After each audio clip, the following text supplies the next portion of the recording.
Hey,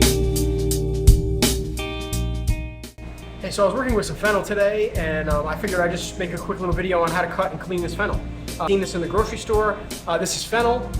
It's a bulb that grows. Also, if you have an old Italian grandmother, you probably have seen it before. Both stalks on it. This is the bulb that you want to be after. This is the part that most recipes will call for.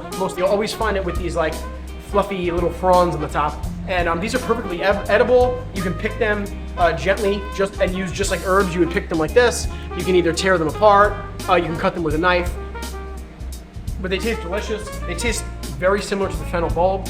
It has sort of like an anisey, kind of like licorice-y flavor. We're gonna remove these stalks. So right away first, we're gonna take off these stalks. Now we're left with this bulb, just the bulb. We have this root end here. I'm gonna cut the root end off, cut the whole bulb in half.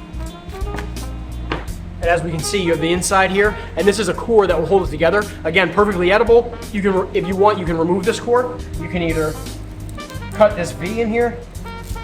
The core comes right out. And this way, when you slice it, you'll get pieces just like this, where the core does not hold them together. They all come apart.